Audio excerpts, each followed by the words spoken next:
नमस्कार दोस्तों, स्वागत है आपके अपने चैनल इग्नू वाला पर। और बीपीएससी 132 बिल्कुल सही आपने सुना, एक सब्जेक्ट कोड है जो कि आपके लिए मैं यहाँ पर लिख भी देता हूँ।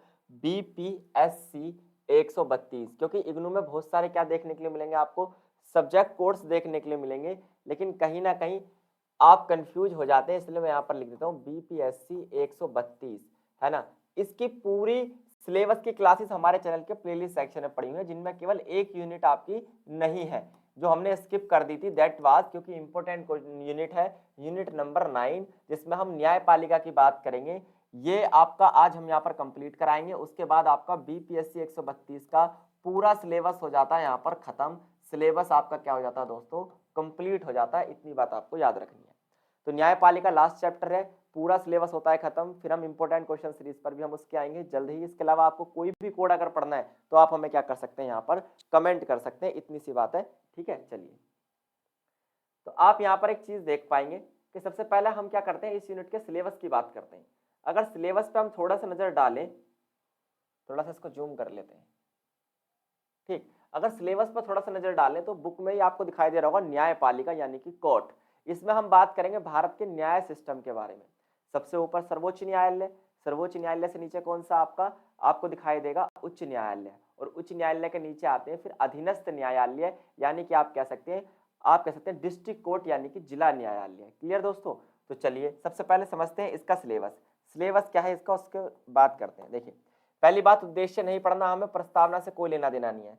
पहला पॉइंट हमें यहाँ पे क्या पढ़ना है, भारत में न्यायपालिका की उत्पत्ति कब हुई। तो मैं आपको बता दूं, भारत में न्यायपालिका की उत्पत्ति हुई अंग्रेजी शासन के समय। जब मैंने आपको पढ़ाया था हिस्ट्री में, बीएचआईसी में, कि जब हमारा 1773 का क्या आया था दोस्तों, 1773 में आया था आपका क्या, रेगुलेटिंग एक्ट। क्या आया था दोस्तों, रेगुलेटिंग एक्ट आया था। तो आपको पता ही है यहाँ पर क्या आए थे, यहाँ पर भारत के पहले, तो नहीं कह सकते आप, बंगाल के कह लीजिए, बंगाल के पहले गवर्नर जनरल बने थे कौन, आपके वॉरेन हेस्टिंगस। और उसके बाद जब भारत के पहले गवर्नर जनरल बने थे कौन, आप सबको पता है, बिल्कुल वही सही, आप जो सोच रहे हैं बिल्कुल वही है। कौन, आपने सुना लॉर्ड विलियम बेंटिक का नाम। उन्होंने भारत में बहुत से सुधार किए थे। और वॉरेन हेस्टिंगस ने ही क्या किया था, कलकत्ता में, कलकत्ता में क्या किया था दोस्तों, कलकत्ता में सर्वोच्च न्यायालय की स्थापना की थी। कहाँ की थी, कलकत्ता में सर्वोच्च न्यायालय की स्थापना। बाद में इसी न्यायालय को क्या किया गया था, इसी न्यायालय को दिल्ली शिफ्ट किया गया था, जिसे सर्वोच्च न्यायालय कहते हैं। तो सर्वोच्च न्यायालय के बारे में हम पढ़ेंगे, क्या क्या पढ़ेंगे सर्वोच्च न्यायालय के बारे में हम सर्वोच्च न्यायालय के बारे में जानेंगे, इसकी संरचना, इसकी नियुक्ति, कार्यालय, ठीक है। इसके अलावा वेतन कितना मिलता है, अधिकार क्या क्या होते हैं। सर्वोच्च न्यायालय के अधिकार क्षेत्र, यानी कि कहाँ कहाँ किस किस क्षेत्र में कितने अधिकार रखता है हमारा सर्वोच्च न्यायालय, यही उसके काम भी होते हैं, यही उसकी शक्ति भी होती है। कहते नहीं है, वर्क इज पावर, काम ही शक्ति है। जो इनके काम है, क्षेत्र अधिकार है, वही सर्वोच्च न्यायालय की शक्ति भी मानी जाती है। तो 4 प्रकार के हम इसके क्षेत्राधिकार पढ़ने वाले हैं। साथ साथ हम उच्च न्यायालय के बारे में बात करेंगे कि उच्च न्यायालय का गठन किस प्रकार होता है और इसके अधिकार क्षेत्र क्या है। लास्ट में हम 3 मुख्य बिंदुओं पर बात करेंगे, अधीनस्थ न्यायालय यानी कि जिला न्यायालय क्या होते हैं, न्यायिक समीक्षा क्या होती है और न्यायिक सुधार क्या होता है। तो ये कुछ 5-6 पॉइंट है जिन्हें हम आज पढ़ने वाले हैं। चलिए क्लास को करते हैं शुरू, शॉर्ट फॉर्म में हम समझने की कोशिश करेंगे। सबसे पहले जो मुद्दा आपके सामने खुलने वाला, दैट इज भारत में न्यायपालिका की उत्पत्ति किस प्रकार हुई, ठीक है। तो आप एक बात देख पा रहे हो, जो मैंने अभी बिल्कुल आपको बताया, वॉरेन हेस्टिंगस की बात मैं यहाँ पर कर रहा था, है ना। तो समझिए, भारत में पहला पॉइंट है, इसको पहला मान लेना, यहाँ से इसको काट दो और ये आपका आज का पहला पॉइंट। भारत में न्यायपालिका की उत्पत्ति कब हुई, औपनिवेशिक काल में, यानी अंग्रेजी शासन के समय। 1773 में रेगुलेटिंग एक्ट आया था, जिसके बाद भारत में पहला सर्वोच्च न्यायालय बनाया गया। और कहाँ पे बनाया गया था, मैंने बताया आपको, कलकत्ता में। यह कलकत्ता में स्थापित किया गया था, जिसमें एक मुख्य न्यायाधीश था और 3 अन्य जज थे।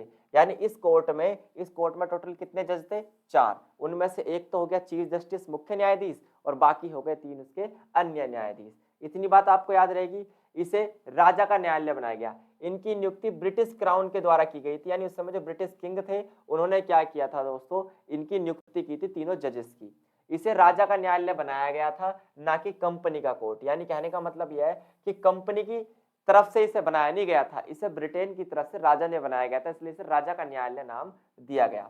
इस कोर्ट में राजा के क्षेत्र अधिकार भी शामिल थे, यानी इस कोर्ट में जो उस समय भारत के राजा हुआ करते थे, उनकी सुनवाई भी यहाँ पर होती थी। इतनी बात आपको याद रखनी है। तो शॉर्ट फॉर्म में आपको इतना समझ में आ गया होगा कि भारत में न्याय व्यवस्था जो शुरुआत होती है कब होती है, अंग्रेजी शासन के समय हमारी न्याय व्यवस्था की शुरुआत होती है और सबसे पहले कलकत्ता में सुप्रीम कोर्ट की स्थापना होती है, जिसे हमने क्या नाम दिया, जिसे हमने राजा का न्यायालय कहा, क्योंकि ये कंपनी के क्षेत्राधिकार से थोड़ा ऊपर था। क्लियर दोस्त, एक पॉइंट यहाँ पर आपको क्लियर हो गया होगा। अब बात करते हैं भारत के एकमात्र न्यायालय सुप्रीम कोर्ट के बारे में। सुप्रीम कोर्ट आपको पता है पूरे भारत में क्या होता है, केवल एक होता है, और ये कहाँ पर है आपको सभी को पता होगा। सुप्रीम कोर्ट कहाँ पर है आपका, दिल्ली में। देखिए, संपूर्ण न्याय व्यवस्था 3 स्तरों में बटी है। पूरी न्याय व्यवस्था कितने स्तरों में बटी है, आप कहेंगे सर 3 स्तरों में बटी है। सबसे ऊपर आता है आपका कौन सा न्यायालय, सर्वोच्च न्यायालय। इसके नीचे आते हैं उच्च न्यायालय, और उससे नीचे आते हैं दोस्तों सत्र न्यायालय, यानी कि आप जिला न्यायालय भी इन्हें कह सकते हैं। सर्वोच्च न्यायालय जो है वो सर्वोत्तम न्यायालय है। सर्वोत्तम न्यायालय समझते हो, सबसे ऊपर माना जाने वाला न्यायालय। संविधान भी ये कहता है कि सर्वोच्च न्यायालय द्वारा जो घोषित कानून है वो सबके लिए मान्य होगा, बाध्यकारी होगा, यानी सरकार ही क्यों ना हो सर्वोच्च न्यायालय के कानून को हटा नहीं सकती, सर्वोच्च न्यायालय के आदेश को नकार नहीं सकती। ठीक है, और इसकी सबसे बड़ी भूमिका क्या है कि सर्वोच्च न्यायालय नीचे के सभी उच्च न्यायालय जो होते हैं, जो राज्य में स्थापित होते हैं, उन सबके ऊपर होता है। न्यायालयों में जिला स्तर न्यायालय या फिर अधीनस्थ न्यायालय जो होते हैं या अन्य छोटे न्यायालय होते हैं, उन सभी के ऊपर होता है, और इन सब के ऊपर वो इनके लिए एज ए डायरेक्टर काम करता है ना, निर्देशक के रूप में काम करता है। जैसे आपने देखा होगा बैंकिंग सिस्टम में सबसे ऊपर आरबीआई को रखा गया है, उसके बाद कमर्शियल बैंक या फिर व्यापारिक बैंक आते हैं। उसी तरीके से न्याय व्यवस्था में सबसे ऊपर सर्वोच्च न्यायालय को रखा गया है, उसके बाद सारे न्यायालय आते हैं। इतनी बात आपको क्लियर हुई दोस्तों? आप कहेंगे सर बिल्कुल, इतनी बात भी हमें क्लियर है और चीजें भी हमें साफ साफ दिखाई दे रही हैं। तो सर्वोच्च न्यायालय पे 5-6 पॉइंट आप लिख लेंगे, ठीक है। अब बात करते हैं सर्वोच्च न्यायालय की संरचना के बारे में, यानी सर्वोच्च न्यायालय में कौन कौन होते हैं और कितने न्यायाधीश होते हैं। देखिए, सर्वोच्च न्यायालय में एक तो होता है मुख्य न्यायाधीश, चीफ जस्टिस, है ना, सबका बाप मानो, और 26 होते हैं अन्य न्यायाधीश। तो टोटल कितने हो गए सर्वोच्च न्यायालय में, कितने जज होते हैं, 27 जज होते हैं। सर्वोच्च न्यायालय की स्थापना की गई थी उस समय मात्र कितने न्यायाधीश थे, 8 न्यायाधीश थे। और जो पहला सर्वोच्च न्यायालय कलकत्ता में बनाया गया था उसमें टोटल कितने न्यायाधीश थे, 4। तो 4 से इनकी संख्या कितनी हुई, 8 हुई, और 8 के बाद इनकी संख्या आज के समय में कितनी है, 27। अब इसकी संख्या कितनी हो गई है, लगभग 26 हो गई है। अब इसमें 26 क्यों, क्योंकि 26 में इन्होंने मुख्य न्यायाधीश को काउंट नहीं किया है। भारत के राष्ट्रपति द्वारा इनकी नियुक्ति की जाती है। चलो यहाँ पर भी आ जाते हैं, इसको थोड़ा ऊपर लेके चलते हैं ताकि आप समझ पाओ। तो ये बात आपको यहाँ पर 2-3 बातें याद रखनी है, किस आर्टिकल में इनकी बात की गई है। तो याद रखिए, पहली बात तो भारत के जो राष्ट्रपति होते हैं वो क्या करते हैं, इनकी नियुक्ति करते हैं, लेकिन राष्ट्रपति प्रधानमंत्री और मंत्री परिषद की सलाह भी लेता है नियुक्त करने के लिए। संविधान के अनुच्छेद 124(2) में कहा गया है कि राष्ट्रपति सर्वोच्च न्यायालय के जजों की नियुक्ति मंत्री परिषद की सलाह पर करेगा। यानी कि जो हमारा संविधान है उसका आर्टिकल 124 ये कहता है कि भारत के सर्वोच्च न्यायालय के जितने भी 27 या 26 जज हैं आपके, उनकी नियुक्ति कौन करेगा, राष्ट्रपति करेगा, लेकिन सलाह किससे लेगा, प्रधानमंत्री से और उसके मंत्रियों से सलाह लेगा। तो कुल मिला के आप ये कह सकते हैं कि कहीं ना कहीं सर्वोच्च न्यायालय में जजेस को बनाने में बहुत बड़ी भूमिका अदा करते हैं हमारे देश की या सरकार के नेता। सर्वोच्च न्यायालय के मुख्य न्यायाधीश की नियुक्ति राष्ट्रपति सबसे विचार विमर्श करने के बाद करता है। ऐसा नहीं कि मुंह उठा के किसी को भी जज बना दिया गया, ऐसा यहाँ पर नॉर्मली नहीं होता। क्लियर? अब बात करते हैं सर्वोच्च न्यायालय के जजेस की क्या योग्यता होती है। थोड़ा योग्यता पे आप फोकस करना कि सर्वोच्च न्यायालय के जो जज होते हैं उनकी नियुक्ति के लिए क्या योग्यता यहाँ पर आपको देखने के लिए मिलेगी। तो पहली ये कि वह भारत का क्या होना चाहिए, नागरिक होना चाहिए। दूसरा, वह भारत के किसी भी उच्च न्यायालय में 5 साल तक क्या करा हो, उसने एज अ जज काम करा हो, 5 साल तक क्या किया हो, हाई कोर्ट का जज रहा हो कम से कम, तब जाकर सुप्रीम कोर्ट का क्या बन सकता है, जज बन सकता है। वह किसी उच्च न्यायालय में लगभग 10 वर्ष तक क्या कर चुका हो, वकील के पद पर रह चुका हो। तो आप ये कह सकते हैं कि 5 साल तो वो क्या रहा हो, हाई कोर्ट में क्या रहा हो, 5 साल जज रहा हो कम से कम, और 10 साल क्या रहा हो, वो एडवोकेट रहा हो। उसके बाद वो सुप्रीम कोर्ट तक क्या कर सकता है, पहुंच सकता है। इतनी बात आपको याद रखनी है। फिर वह राष्ट्रपति की राय में एक वरिष्ठ और प्रतिष्ठित विधि वक्ता हो, और साथ साथ राष्ट्रपति उसे एक अच्छा वक्ता मानते हो, कानून का अच्छा ज्ञाता मानते हो। इसके अलावा कोई भी खास शर्त इसमें नहीं है। न्यायाधीशों की नियुक्ति के लिए कोलोजियम प्रणाली क्या होती है दोस्तों, कोलोजियम प्रणाली या समिति का गठन किया जाता है, जो कि अंग्रेजी व्यवस्था है, इसको हमने एज इट इज उठा रखा है। ठीक है, क्योंकि ये न्यायाधीशों को चयन करने के लिए न्यायाधीश ही होते हैं। यानी कि इसमें होता क्या है, न्यायाधीशों को चुनने के लिए, जजेस को चुनने के लिए जजेस की क्या बनाई जाती है, कमेटी बनाई जाती है, और वो सिलेक्ट करते हैं कि कौन सा जज सुप्रीम कोर्ट में मेन जज बनेगा या फिर अन्य जजों में शामिल होगा। यानी कोलोजियम बनाकर, एक कोलोजियम यानी कि एक समिति बनाकर, एक मंडल बनाकर ये तय होता है किस किस को जज बनाया जाएगा। समझ में आई भाई? चलिए, कि मुझे उम्मीद है आपको ये बात क्लियर हो गई होगी जो मैंने यहाँ पर आपको समझाने की कोशिश की। अब बात करते हैं कार्यकाल की, कि जो सुप्रीम कोर्ट के जजेस होते हैं इनका कार्यकाल क्या होता है। तो आप कहेंगे सर इनका कार्यकाल यानी काम करने का जो अवधि होती है वो कितनी होती है। एक बार नियुक्त होने के बाद न्यायाधीश 65 वर्ष की आयु पूरी होने तक अपने पद पर रह सकता है। यानी रिटायरमेंट इनकी कब होती है, 65 साल की उम्र में नॉर्मली होती है। सर्वोच्च न्यायालय का न्यायाधीश या तो अपने पद से इस्तीफा दे सकता है या फिर दुर्व्यवहार या काबिल ना होने पर उसे पद से हटाया भी जा सकता है। लेकिन याद रखिए, इसे हटाने के लिए एक प्रक्रिया होती है जिसे हम कहते हैं महाभियोग। और महाभियोग वही प्रक्रिया है जिसके तहत हम राष्ट्रपति को हटा सकते हैं और सर्वोच्च न्यायालय के मुख्य न्यायाधीश को हटा सकते हैं। बिना महाभियोग के इसे नहीं हटाया जा सकता। अब आप कहेंगे सर ये महाभियोग कैसी प्रक्रिया होती है। इसमें क्या होता है, संसद के दोनों सदनों में कम से कम 2/3 बहुमत चाहिए होता है इसे हटाने के लिए, जो कि एक बहुत मुश्किल काम हो जाता है। 1991 में एक जज के खिलाफ महाभियोग लाया गया था। 1991 में क्या किया गया था, एक जज के खिलाफ लाया गया था। इसमें सर्वोच्च न्यायालय के न्यायाधीश वी रामास्वामी शामिल थे। इनके कार्यकाल में कई प्रकार की अनियमितताएं देखी गई, इसलिए 3 सदस्यीय जांच समिति का गठन भी किया गया था। यानी एक बार महाभियोग लगाया भी गया है। कब लगाया गया है, 1991 में, है ना। और याद रखिए, जब भी हमें कोई सुप्रीम कोर्ट का जज हटाना हो तो हमें क्या करना पड़ता है, महाभियोग की प्रक्रिया लानी पड़ती है। और उसमें किसी भी सदन में प्रस्ताव पारित कैसे होगा, कम से कम 2/3 बहुमत से। अब आप कहेंगे सर 2/3 बहुमत का मतलब क्या है, कि हर 3 में से 2 लोग इस पक्ष में हो कि न्यायाधीश को हटाया जाए। क्लियर, आम बात में समझ में आ गई। चलिए बात करें वेतन की, है ना। सबको जानना होता है कि कितना वेतन यहाँ पर नॉर्मली इनको मिलता है। तो आप सबको पता होना चाहिए कि वेतन तो जो है बदलते रहते हैं, लेकिन वेतन के अलावा जितनी भी आवश्यक सुविधाएं हैं वो सब इनको मिलती हैं। वेतन तो मिलता ही मिलता है, वो आप सर्च कर सकते हैं गूगल पर नॉर्मली कि कितना वेतन इनको नॉर्मली मिलता है। लेकिन इनके भत्ते बहुत अच्छे अच्छे होते हैं, जैसे लाल बत्ती गाड़ी वगैरह तो आपने देखी होगी। अधिकार की बात करते हैं। राजनीतिक विवादों से बचने के लिए संविधान ने जजों को कुछ विशेष अधिकार भी दिए हैं ताकि उन्हें आलोचनाओं और अपने आधिकारिक कार्यों में खामियों से बचाया जा सके।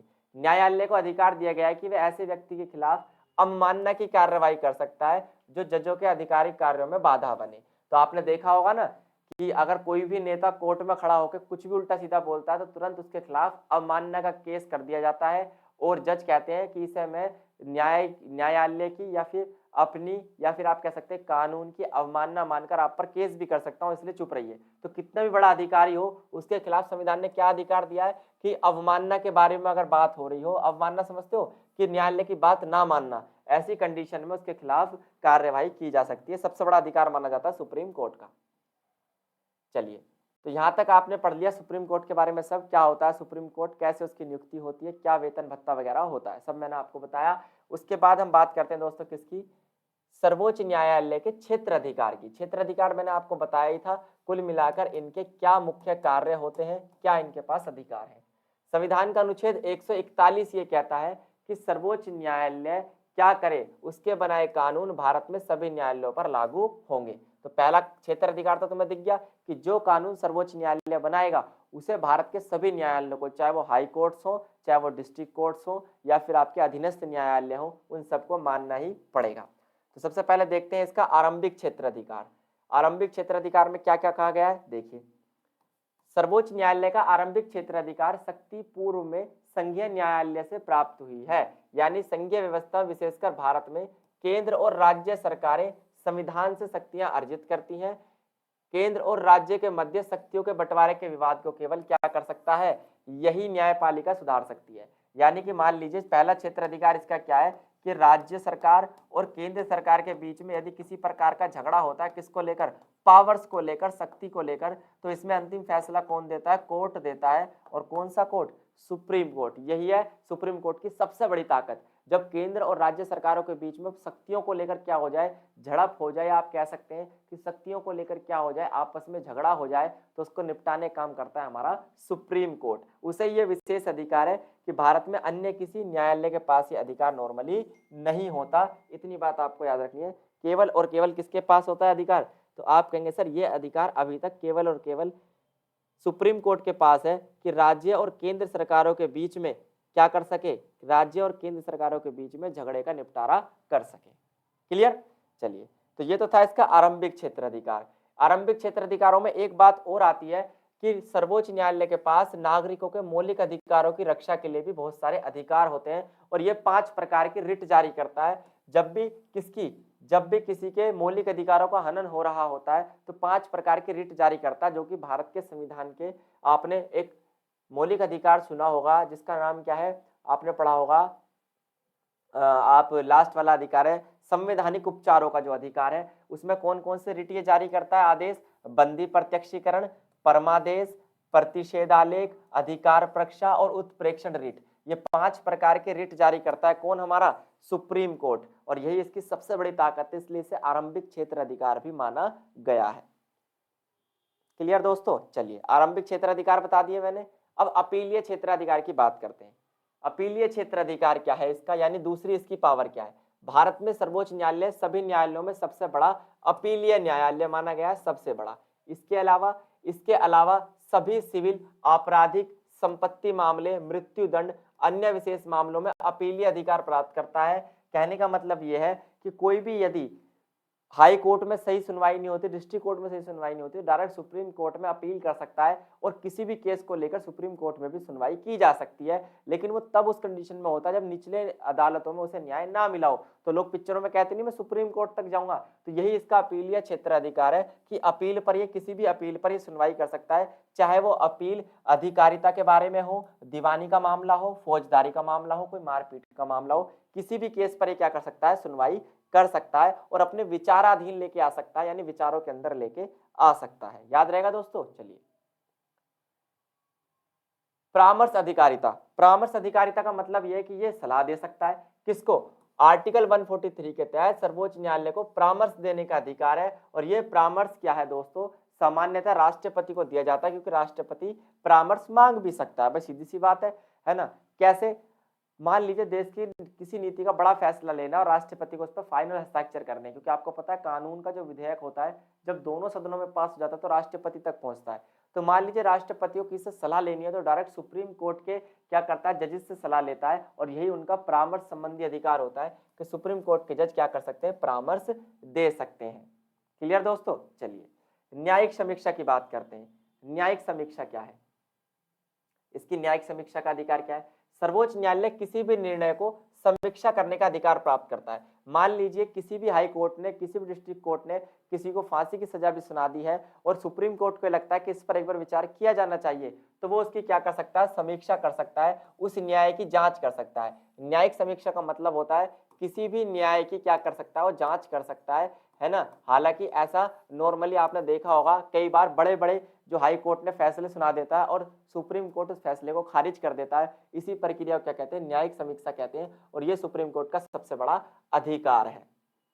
क्लियर, समझ में आई ये बात। ठीक है, तो यहाँ पर आपका सुप्रीम कोर्ट हो जाता है दोस्तों खत्म।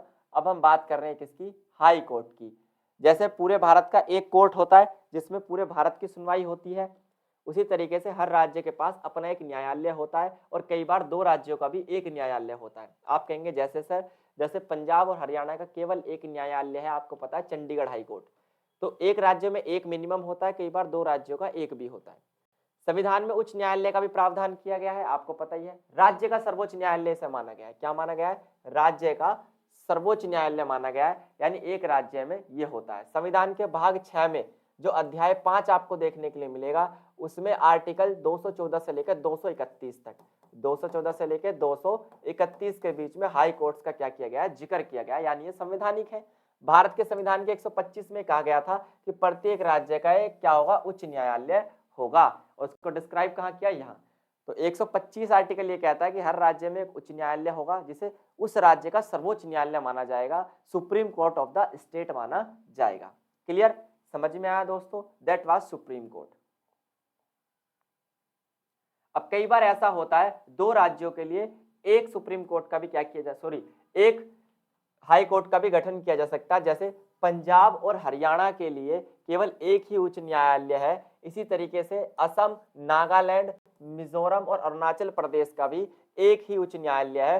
क्योंकि मैंने आपको बताया कई बार दो राज्यों के लिए भी एट अ कंडीशन, क्योंकि भारत में जुगाड़ सिस्टम चलता है, अभी हर राज्य में हाई कोर्ट बनाने तक की व्यवस्था हमारे पास नहीं है, तो कहीं ना कहीं और आवश्यकता भी नहीं होती, और अब आवश्यकता नहीं है तो हम क्या करते हैं, कई बार दो राज्यों के लिए एक हाई कोर्ट भी डिसाइड कर देते हैं। तो आप देख रहे हैं उत्तर पूर्व के 4 राज्यों के लिए केवल एक उच्च न्यायालय आपको देखने के लिए मिलेगा। समझ में आया इतनी बात, ठीक है। बात करते हैं उच्च न्यायालय का गठन किस प्रकार होता है। जैसे सर्वोच्च न्यायालय का राष्ट्रपति करता है, उस प्रकार सर्वोच्च न्यायालय से भिन्न उच्च न्यायालय के न्यायाधीशों की कोई न्यूनतम संख्या नहीं होती। राष्ट्रपति समय समय पर उच्च न्यायालय के न्यायाधीशों की संख्या बदलता रहता है। उच्च न्यायालय के मुख्य न्यायाधीश की नियुक्ति राष्ट्रपति करते हैं, यानी उच्च न्यायालय का न्यायाधीश की नियुक्ति सारे न्यायाधीशों की नहीं, केवल मुख्य न्यायाधीश जो चीफ जस्टिस होता है हाई कोर्ट का, उसकी नियुक्ति कौन करता है, राष्ट्रपति करता है। राष्ट्रपति इसके लिए भारत के मुख्य न्यायाधीश और राज्यों के राज्यपाल की क्या लेता है, सलाह लेता है। एक तरीके से राज्य का जो राज्यपाल है और राज्य का क्या होता है, राष्ट्रपति तो होता है, तो राज्य के राष्ट्रपति से और मुख्य न्यायाधीश से क्या लेता है, सलाह लेता है। भारत के मुख्य न्यायाधीश यानी सर्वोच्च न्यायालय के मुख्य न्यायाधीश से सलाह लेकर उच्च न्यायालय के क्या करता है, जजेस को चुनता है। और न्यायाधीश का कार्यकाल कितना होता है, 62 वर्ष, यहाँ पर 62 ईयर्स होता है, जबकि सुप्रीम कोर्ट में क्या होता है दोस्तों, 65 साल होता है। इतनी बात आपको याद रखनी है। और राष्ट्रपति किसी भी जज को क्या कर सकता है, दुराचार के आरोप में पद से क्या कर सकता है, हटा सकता है। और इसके लिए जो प्रक्रिया है वो सर्वोच्च न्यायालय के न्यायाधीश के समान ही है, यानी यहाँ पर भी आपको जज को हटाने के लिए क्या करना पड़ेगा, महाभियोग की प्रक्रिया आपके लिए लगानी पड़ेगी। ठीक है, इतनी बात आपको याद रखनी है। डन।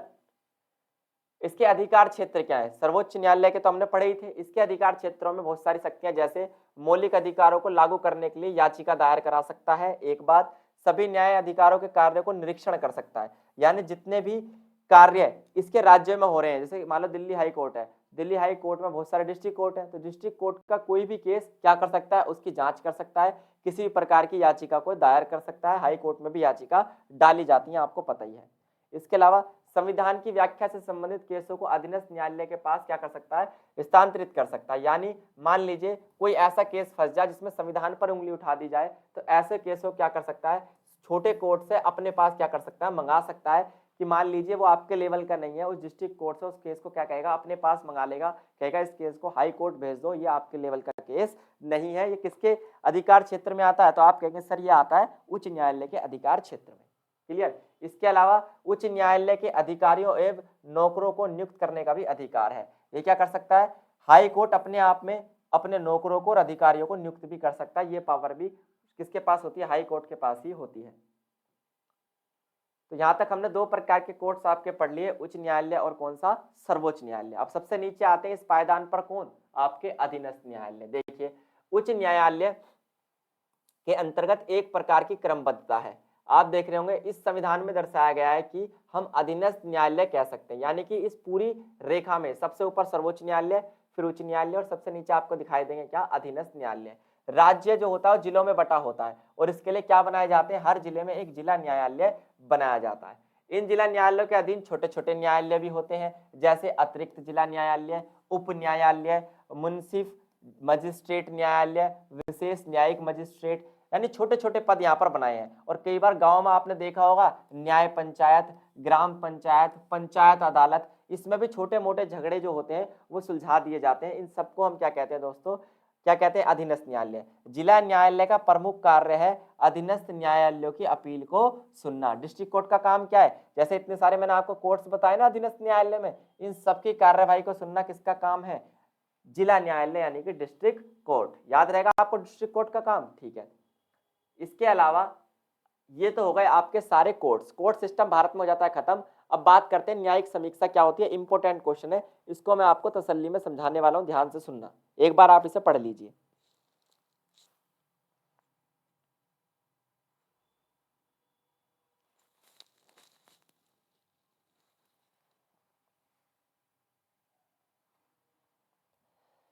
देखिए ये क्वेश्चन नॉर्मली टिप्पणी में आता है दोस्तों। कैसे आता है? टिप्पणी में आपसे कहा जाएगा न्यायिक समीक्षा जो होती है या फिर जिसे न्यायिक पुनर्वलोकन कहते हैं, इसका मतलब क्या होता है। पहले मैं आपको अपने शब्दों में समझाता हूँ। जैसे मान लीजिए एक कोर्ट ने क्या किया, सुप्रीम कोर्ट ने एक बात देखी कि किसी हाई कोर्ट ने क्या किया है, किसी भी हाई कोर्ट ने एक फैसला सुना दिया है और सुप्रीम कोर्ट को ये लगता है कि कहीं ना कहीं उस फैसले में कोई गड़बड़ है, उस नीति में कोई गड़बड़ है, उस डिसीजन उस निर्णय में कोई गड़बड़ है। तो वो क्या करता है, उस अवलोकन को दोबारा देखता है, उस ऑब्जर्वेशन को दोबारा देखता है और उस पूरे केस को दोबारा ऑब्जर्व करता है, उसकी समीक्षा करता है। इसे ही हम कहते हैं न्यायिक समीक्षा, यानी किसी निर्णय को दोबारा समीक्षा में लेकर आना, जांच में लेके आना। इतनी बात आपको याद रहेगी। देखिए न्यायिक पुनर्वलोकन क्या है?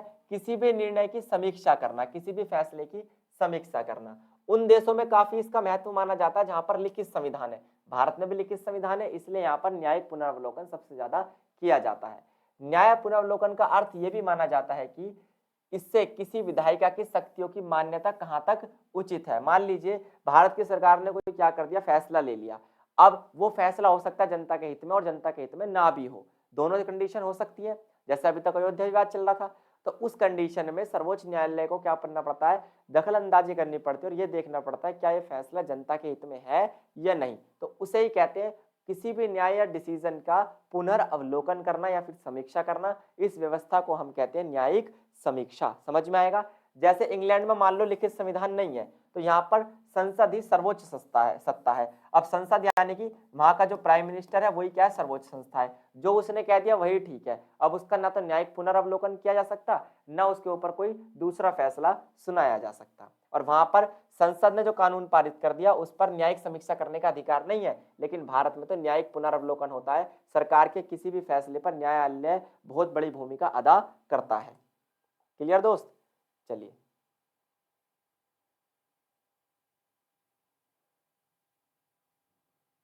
ये सब पढ़ लेना आप। फिर आता है न्यायिक सुधार, और न्यायिक सुधारों में मैं आपसे यही बात करूंगा कि न्यायिक सुधार का मतलब यहाँ पर यह है दोस्तों कि भारत की न्याय व्यवस्था में क्या क्या सुधार किए जाने चाहिए। जैसे कि आप देख पा रहे होंगे कि न्यायपालिका ने नागरिकों के अधिकारों की रक्षा के लिए सम्मान अर्जित किया। ये तो आप सबको पता ही है कि भारत में अभी तक अगर लोगों के अधिकार एज इट इज चल रहे हैं और छीने नहीं है, तो ये केवल एक ही व्यक्ति है, एक ही व्यक्ति कह लीजिए या फिर एक ही संस्था कह लीजिए जो इसको बनाए हुए है, दैट इज न्यायपालिका, जिसने अधिकारों की क्या की है, रक्षा की है।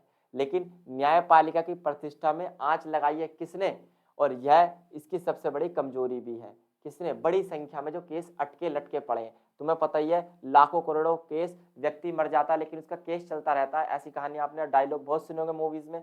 यही भारत की न्याय व्यवस्था की सबसे बड़ी कमजोरी है। इसका प्रमुख कारण यह है कि न्यायपालिका के ढांचे और प्रक्रिया में कोई दोष तो जरूर है, ताकि लोगों को फैसला या न्याय नहीं मिल पाता, पूरा जीवन निकल जाता, लोगों को न्याय नहीं मिल पाता। लोग कोर्ट जाने से डरते हैं जबकि कोर्ट में न्याय होता है। तो न्याय लेने से लोग डरते हैं, कारण क्या है? डिले। भारत की न्याय व्यवस्था जो कि लोकतांत्रिक पद्धति पर तो बनाई गई है, लेकिन यहाँ पर एक सबसे बड़ा क्वेश्चन मार्क ये बना हुआ, डिले। हर चीज बहुत ज्यादा डिले होती है, पॉपुलेशन ज्यादा है, न्याय व्यवस्था तक हर किसी की पहुंच नहीं है। यही चाहिए हमें न्यायिक सुधार। तो उम्मीद है न्यायालय का पूरा चैप्टर आपको समझ में आया होगा। ब्रीफली मैंने आपको समझाया। ऐसे हमारे साथ जुड़ रहे हैं, ज़्यादा से ज़्यादा हमें अपने इग्नू के व्हाट्सएप ग्रुप्स में शेयर करें, लोगों तक हमारी पहुंच बनाएं। धन्यवाद दोस्तों, सब्सक्राइब करना ना भूलें।